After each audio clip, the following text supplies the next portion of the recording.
The rain wasn't just falling. It was a deluge, a relentless assault drumming against the bulletproof glass of the extraction vehicle. My breath hitched, a phantom pain in my ribs where the last target had slammed me against concrete. "Package secure," I rasped into the calm, the words tasting like ash and adrenaline. The flicker of the tracking device on my wrist confirmed it. 5 blocks to rendezvous. We'd done it. Again. The relief was a treacherous warmth, a lie that seeped into my bones, promising safety. Then the world shattered. Not with an explosion, but a sickening, tearing crunch of metal and the sickening crack of breaking glass. The vehicle lurched violently, spinning out of control, throwing me against the reinforced wall. The air punched from my lungs. Lights exploded. Sirens screamed, then choked into silence. The comms went dead. One moment the edge of victory, the next an absolute brutal chaos. My head swam, vision blurring, but instinct screamed danger. Through the fractured window, a shadow detached itself from the downpour, a silhouette of grim intent. I saw the glint of a rifle barrel, followed by a flash, and the driver's side window imploded inwards. This wasn't a counter-assault. This wasn't random. This was precision. This was us. A familiar face, a ghost from my own unit, stepped into the flickering, dying light of the dashboard. Jensen.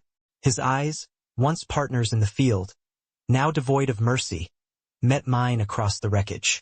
The silence, broken only by the rain and the groan of tortured metal, screamed betrayal louder than any gunshot. He wasn't there to save me. He wasn't there to retrieve the package. He raised his weapon, its muzzle a dark, silent void. The mission wasn't to secure the asset. It was to secure me as a liability. And the execution had just begun. The world exploded in a symphony of fire and screams, a kaleidoscope of red dust and shattered concrete.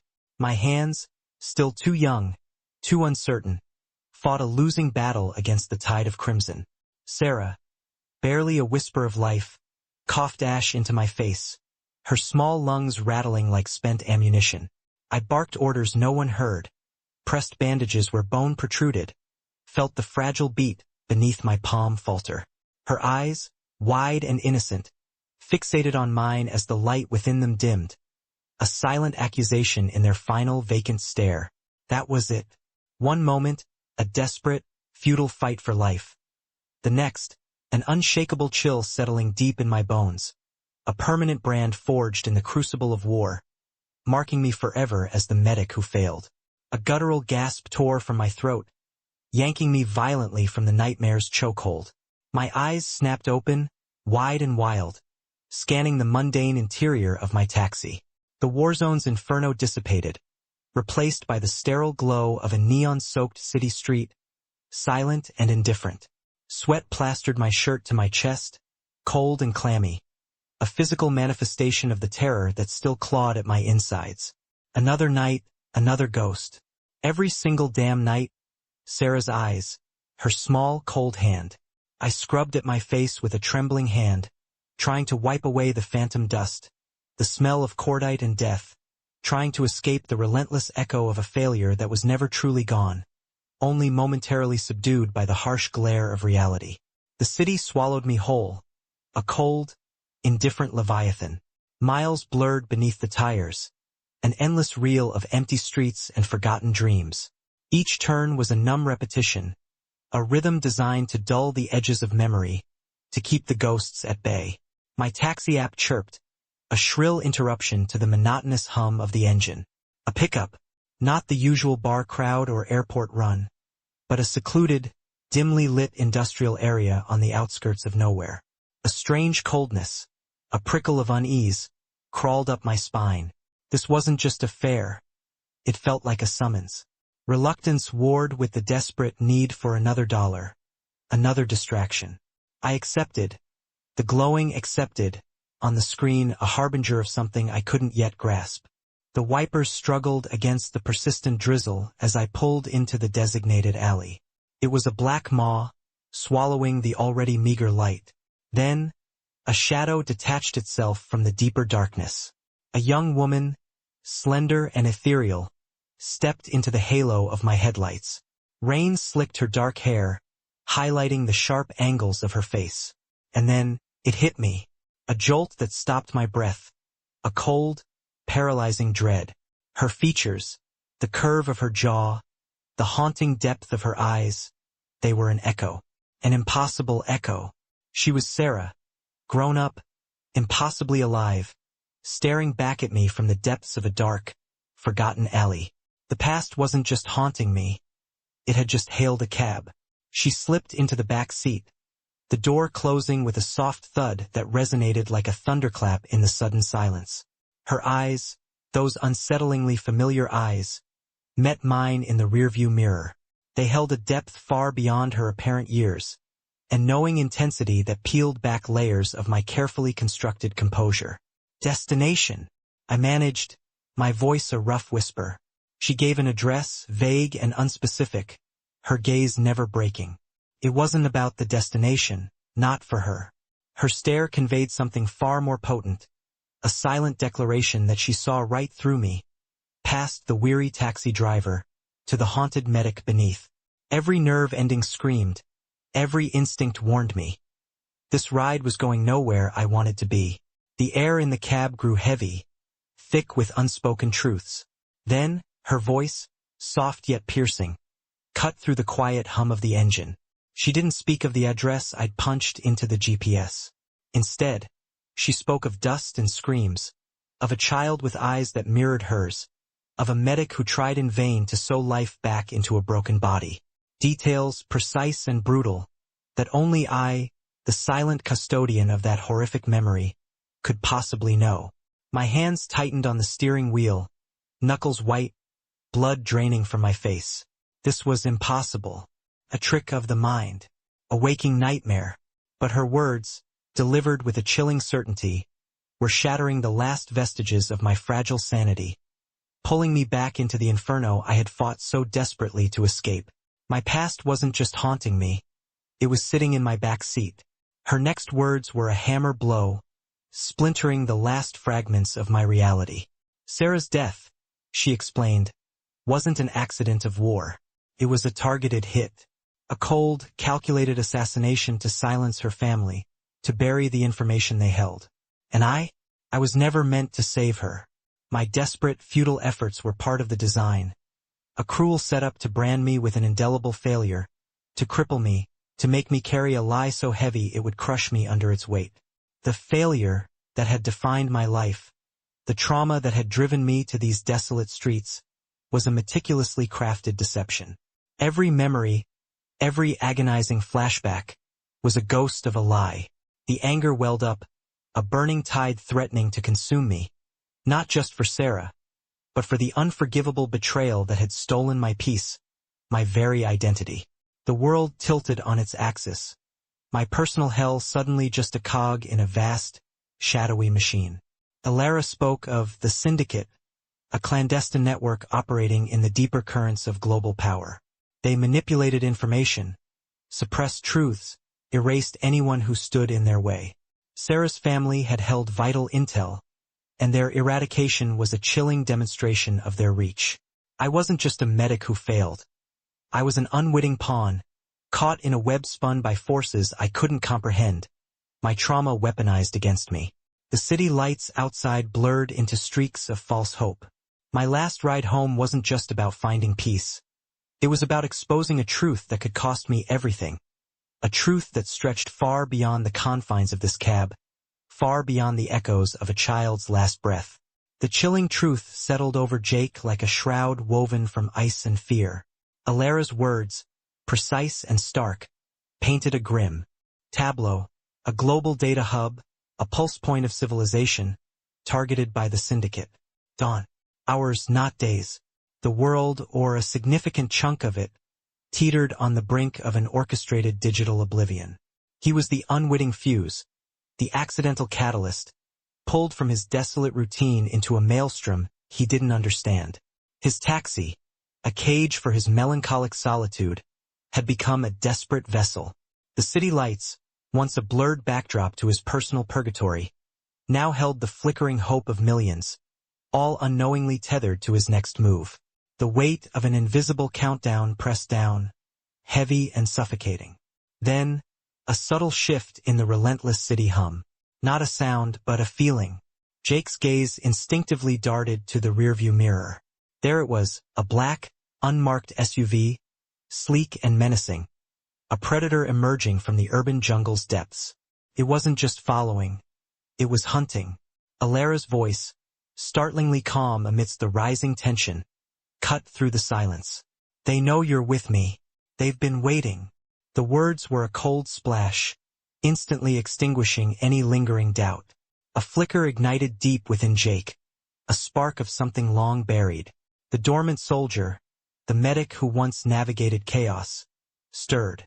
The city, his familiar prison, suddenly felt like a battlefield, and he, once again, was in the crosshairs. Instinct, sharp and sudden, took the wheel. Jake didn't think, he acted. The taxi, a beaten-up sedan designed for monotonous fares, roared to life as he slammed the accelerator. He swerved violently, a screech of tires protesting against the wet asphalt, narrowly missing a bus.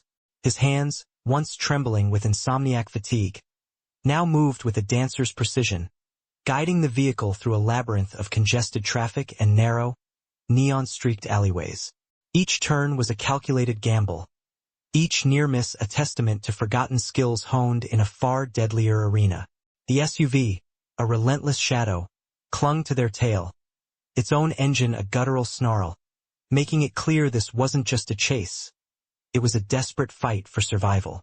The world fractured. A sharp turn, the sudden lurch, and the present dissolved into a disorienting, visceral echo of the past. For a fleeting, agonizing second, Jake wasn't in a taxi on a rain-slicked city street, but on dusty, war-torn alleyways, the guttural roar of the SUV replaced by the staccato bark of gunfire. He saw it again. The small, terrified face of the child he desperately tried to shield, their tiny hand clutched in his, the scent of cordite thick in the air. The desperate scramble for cover, the futile race against an inevitable end. The phantom weight of that lost life, that unredeemable failure, slammed into him, threatening to unravel his focus. Even as the asphalt screeched and the chase raged on. Even as the phantom echoes of his past threatened to overwhelm him, Alara's voice remained a steady anchor.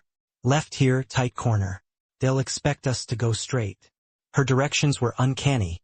A rapid-fire stream of shortcuts, potential traps, and optimal routes through the city's complex arteries.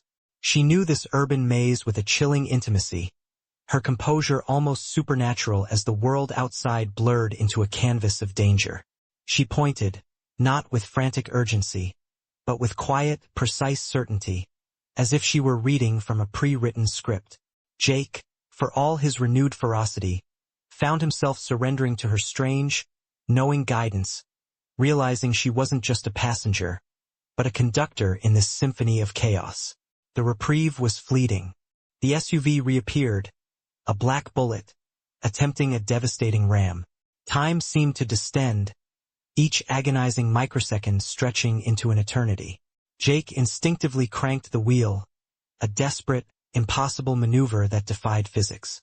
The world dissolved into a cacophony of screeching metal, grinding tires, and a shower of bright, angry sparks. The impact wasn't direct, but the taxi bucked violently, a sickening jolt running through its frame as they scraped perilously close to a concrete barrier. Debris flew, glass shattered somewhere in the periphery. He'd averted catastrophe by a hair's breadth, but the message was clear. They weren't trying to scare him. They were trying to end him.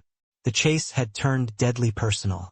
With a desperate, last-ditch surge, Jake veered off the street, tires screaming in protest as he plunged the taxi into the cavernous maw of a multi-level parking garage.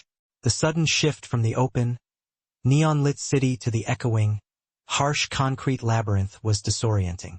Fluorescent lights flickered overhead, casting long, distorted shadows that danced like specters. The relentless roar of the SUV's engine was muffled, then amplified, bouncing off the stark, unyielding walls. This wasn't just a hideout. It was a new kind of arena, a concrete jungle designed for psychological warfare, where every turn held the promise of an ambush, and the silence between engine roars was deafening, pregnant with unseen threats. He had traded speed for claustrophobia, open pursuit for a game of cat and mouse. The game of cat and mouse ended abruptly. Around a blind corner, blocking their path, two figures emerged from the shadows, syndicate enforcers, solid and unyielding. The garage, once a potential escape, had become a trap. Jake slammed on the brakes, the taxi skidding to a halt, headlights starkly illuminating their stoic, dangerous forms. The fragile veneer of his civilian life shattered. The weary taxi driver was gone, replaced by the grim determination of the medic forced back into battle. His hands still gripping the wheel, clenched, muscles coiling. This wasn't about driving anymore. This was about survival, a raw, primal confrontation. The ghosts of his past war-zone failures screamed in his mind, but this time he wouldn't run. He wouldn't fail. The flickering industrial lights of the garage bore witness to a startling transformation. The weary taxi driver Jake was gone, replaced by something primal, something forged in the furnace of conflict. His movements were brutal, unrefined, yet devastatingly efficient, a stark, terrifying echo of the military medic he once was. Every strike was a desperate prayer, every block a visceral memory. He moved like a shadow, striking with the precise, economic fury of a man who knew the cost of hesitation. A fist connected with bone, a body crumpled. He ducked under a wild swing, sweeping a leg, sending another enforcer crashing onto the oil-stained concrete. This wasn't a fight. It was an explosion of dormant rage, a desperate struggle for survival that ripped through his carefully constructed facade, revealing the raw, dangerous animal beneath. The air was thick with grunts, impacts, and the metallic tang of fear. Just as Jake dispatched the last assailant, a new threat emerged, shattering the brief, brutal silence. From the higher levels of the multi-story garage, ominous silhouettes appeared. A series of sharp, metallic cracks echoed warning shots, impacting the concrete just feet from them, sending shrapnel and dust spraying. The syndicate was tightening the noose. "We're cornered," Alara screamed over the din, her voice laced with panic. Jake didn't hesitate. Grabbing her arm, he shoved her towards the idling taxi. His gaze locked on the approaching figures. Each bullet tearing through the air bought them precious, agonizing seconds. They weren't outrunning them. They were merely delaying the inevitable. But in this desperate dance, every moment was a lifetime. Every second a fragile hope against overwhelming odds. With a sudden, urgent movement, Alara thrust a small, intricately designed device into Jake's hand. It was no bigger than a pack of cards, fashioned from an unfamiliar, dark metallic alloy, yet it vibrated with a faint internal energy. Unusual, glowing symbols pulsed rhythmically across its surface, casting an ethereal, cerulean light onto his grim face. "This is how you stop them, Jake," she rasped, her eyes wide with desperate intensity. "You have to get it to the hub. It's a data key, but more. It's the only way to sever their connection, to dismantle their web." The weight of the device felt immense, not just in his palm, but in the sudden, crushing burden of responsibility it represented. A fragile hope, flickering against the encroaching darkness of their situation. Before Jake could fully process the gravity of her words, Alara's hand was on the passenger door handle. "Go. I'll buy you time." The pronouncement was abrupt, resolute, leaving no room for argument. A horrifying realization dawned on Jake. She intended to sacrifice herself. Before he could utter a protest, she threw the door open, the sudden rush of cold air a physical shock. She stepped out, a defiant silhouette against the incoming syndicate agents, drawing their immediate, concentrated fire. Jake watched, paralyzed by a sickening blend of horror and grudging admiration, as she confronted impossible odds alone.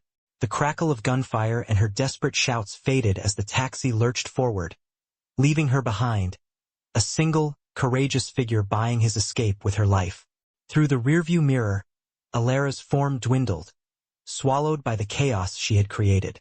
The gunfire became a distant echo, her figure a desperate, struggling silhouette against a backdrop of flashing lights. But in that fleeting image, Jake saw more than just Alara. Her defiance, her fierce spirit, her youthful vulnerability. They were undeniably, hauntingly linked to the child he couldn't save, the memory that had shackled his soul for so long. A visceral pang of the past ripped through him, reopening old wounds, yet igniting a new, burning resolve. This time he wouldn't fail. This time he would deliver. A silent, unwavering vow formed in the depths of his being, etched onto his very soul. A promise to Alara, a promise to the child, a promise to himself. He would complete this mission no matter the cost. The city became a living, breathing gauntlet. Abandoned streets stretched endlessly, transformed into shadowed arteries of potential threats. Every alleyway held a hidden danger, every darkened building a potential sniper's nest. Jake, now utterly alone, raced towards the data hub, the weight of Alara's sacrifice pressing down on him, fueling his grim determination. The haunting memory of the child he couldn't save echoed in the rhythmic thrum of the engine, a constant, painful reminder of his past failures, driving him relentlessly forward. The city lights blurred into streaks of desperate color, a fragmented testament to a world on the precipice. This was no longer just a delivery. It was a crusade, a final, desperate act of defiance against a silent, unseen enemy that threatened to consume everything. Clutched tightly in his left hand, resting on the steering wheel, the device Alara had given him began to subtly vibrate. It was a faint, almost imperceptible tremor, but it was there, a pulsing rhythm beneath his skin. Then, ethereal sounds began to emanate from its soft, almost imperceptible whispers, like a distant, fragmented melody, or the breath of an ancient spirit. It wasn't just a data key. It felt alive, guiding him, urging him forward with an unspoken urgency. The glowing symbols intensified their pulse, casting an otherworldly, azure light onto his knuckles.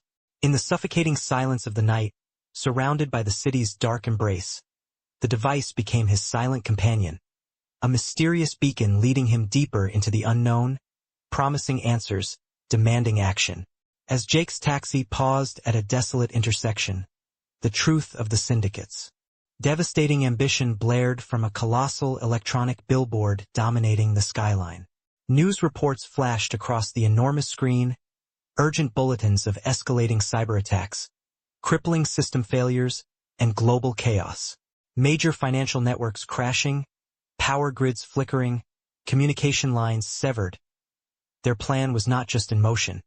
It was rapidly unfolding, a digital apocalypse swallowing the world piece by piece. The stakes, already impossibly high, now surged exponentially.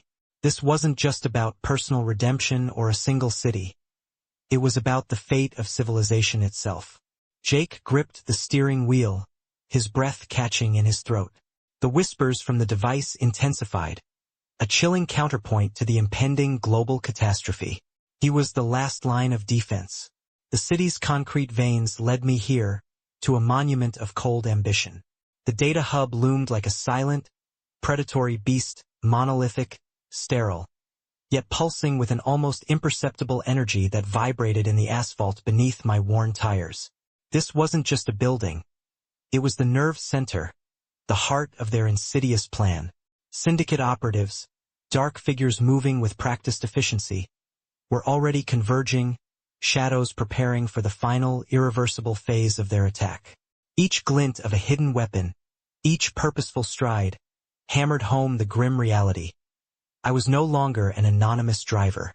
I was a lone ghost, stepping into the very maw of the machine, and there was no turning back from the silent roar of its power. The taxi, my anonymous shell, was a burden I could no longer carry. I abandoned it, not with a sense of loss, but with a visceral need to shed the skin of the civilian. The faded uniform, a symbol of my desolate present, came off with a decisive rip, revealing the taut, scarred body beneath. In its place, something dormant reawakened, a primal instinct, a forgotten clarity of purpose. My hands moved, not in panic, but with the ghost of military precision, improvising, assessing. The memories weren't flashbacks, but a sudden, sharp recall of tactics, of angles, of vulnerabilities. The medic was gone. The broken man was gone. What remained was a ghost of a soldier, forged by fire and trauma, now fully committed to the mission, transformed by the very chaos I sought to stop. The sterile exterior of the data hub whispered promises of impenetrable security, but I remembered a different language, the dialect of weaknesses, of chinks in the armor. Years of military training, of studying blueprints for vulnerabilities, flooded back with startling clarity. My movements were no longer hesitant.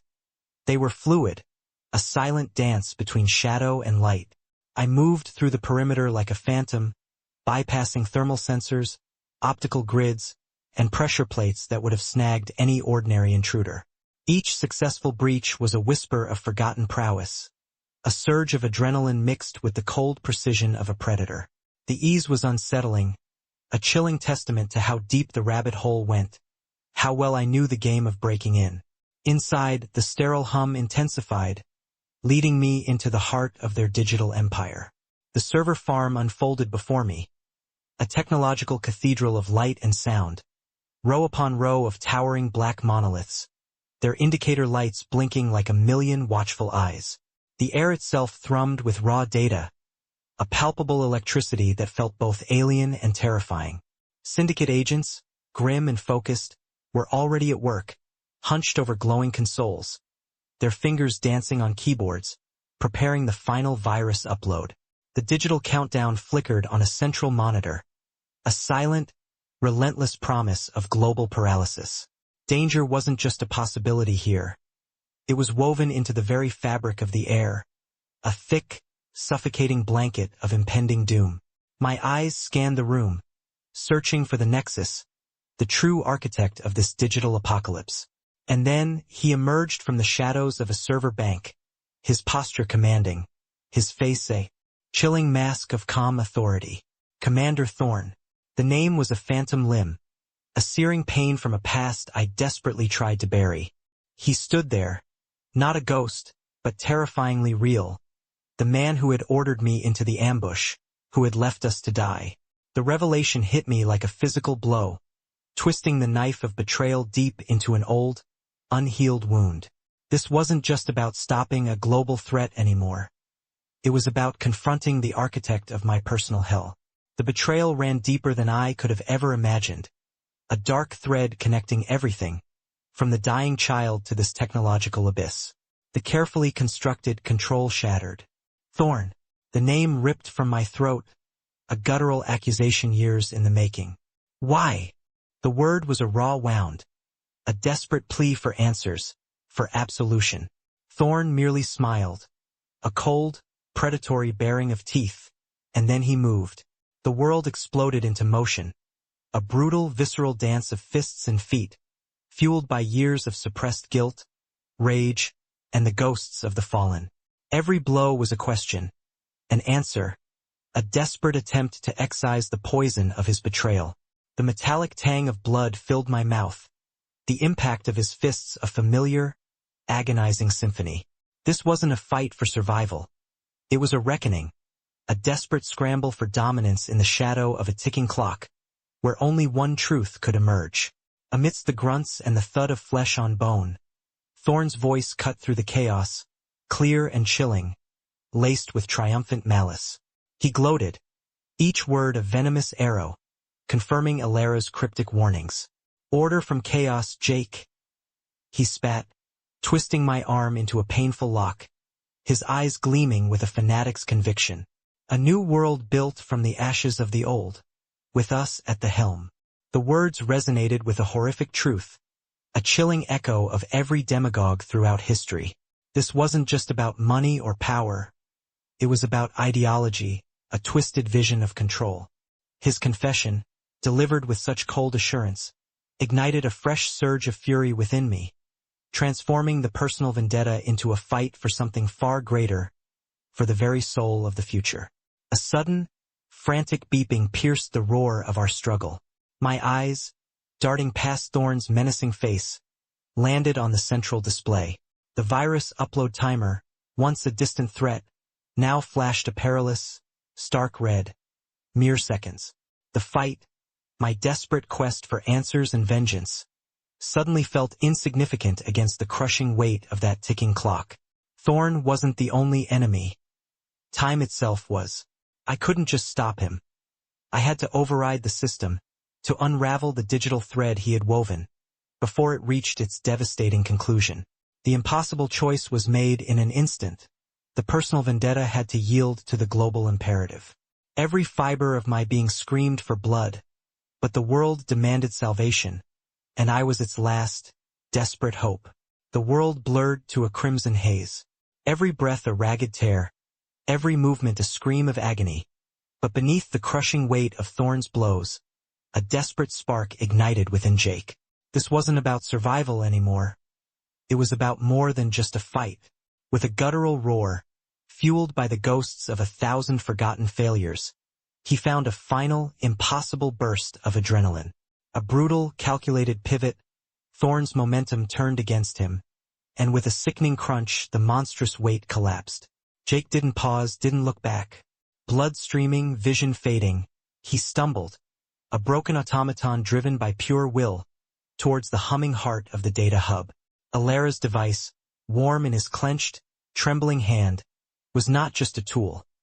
It was the key, the only hope against the silent, invisible enemy that had already begun to dismantle the world. He jammed it into the main server, a final, desperate prayer escaping his lips as complex, glowing counter-sequences erupted across the dark screens. A guttural groan ripped through the very structure of the data hub. The air crackled, thick with static as the global network convulsed. Systems flickered wildly, a violent storm of data crashing and rebuilding, mirroring the chaos it had just averted. Red indicator lights, once a malevolent swarm, battled against a surging wave of emerald green. It was a silent war on 1,000 fronts, played out in milliseconds across fiber optics and satellite links. Slowly, agonizingly, the green began to dominate, pushing back the digital plague. A profound quiet settled, heavy and surreal, as the violent symphony subsided. The immediate threat was neutralized, but the world outside was still reeling. Distant, mournful sirens began to keen, weaving their sorrowful chorus into the fabric of the dawn. A stark reminder that even salvation carries an echo, a cost paid by countless others. The storm had passed, but its thunder still rumbled on the horizon. The air shimmered, vibrating with an impossible energy. Jake, still trembling from the ordeal, watched in a trance as the device, now firmly embedded in the server, pulsed with an otherworldly luminescence. It was more than light. It was an emanation, a gentle, swirling vortex of pure, untainted energy. From its heart, slowly, impossibly, a spectral image began to coalesce. Not a ghost, not a phantom, but something more profound, more real than anything Jake had ever known. Younger, clearer, unmistakably the child. Sarah, the little girl he had failed in that hellish desert, her eyes now devoid of fear, filled only with an ethereal peace. A soft, knowing smile graced her luminous lips, a silent benediction across the chasm of time and guilt. And then, as swiftly as she had arrived, she began to dissipate, dissolving into a cascade of brilliant, star-like motes, leaving only a lingering warmth and an inexplicable lightness in Jake's soul. He emerged from the shadowed maw of the data hub, a phantom returning to the world of the living. Jake was still battered, still bleeding, every bone aching with the memory of the fight, but the crushing burden, the invisible chains that had bound him to a moment of failure, were gone. The weight on his shoulders had lifted, replaced by an unfamiliar, profound lightness. As he stepped out, the world met him with a breathtaking spectacle. The sun, a blazing orb of renewed promise, was beginning its ascent, painting the bruised sky with hues of nascent hope, fiery oranges, soft pinks, and gentle purples. The air, once heavy with his despair, now tasted clean, crisp. He was no longer just a survivor, no longer just a taxi driver chasing shadows. He was a man reborn, facing a new horizon, not with dread, but with a quiet, resolute purpose. The last ride home was over. A new journey, boundless and unburdened, had just begun. The derelict warehouse was a mausoleum of forgotten secrets, the only light piercing the gloom through a gaping hole in the corrugated roof. A stark spotlight on Jensen. My blood-soaked hand clenched around the shard of rebar, my arm a symphony of screaming agony. Why? The word was a raw wound torn from my throat. He laughed, a dry, bitter sound that echoed off the metal walls. Orders, Rian. The asset was never the target. You were. You knew too much, saw too much. His voice, once a comfort, was now a poisoned blade. The truth, ugly and cold, settled deep in my gut. Every mission, every shared danger, a carefully constructed lie. This wasn't just betrayal. It was a systemic rot. He lunged, not with a weapon, but with the desperate fury of a cornered animal. We collided, a whirlwind of fists, elbows, and raw, primal screams. He tried to disarm me, but I held on, the rebar a desperate extension of my fury. Our dance of death was short, brutal. I felt the sharp thrust, a searing pain, then his body went slack against mine, a grotesque puppet. He slumped to the concrete, eyes wide, fixed on the rain-streaked sky above. No triumph, only a chilling emptiness. I looked at my hands, slick with his blood, and knew I was no longer the operative I once was. The system that created me had tried to destroy me. It had succeeded, in a way. It stripped everything away, leaving only a ghost, a survivor. The rain outside intensified, washing the world clean. But not me. Never me. This wasn't an ending. It was a baptism by fire, into a war I never asked for, against shadows I once called allies. And I would hunt them all,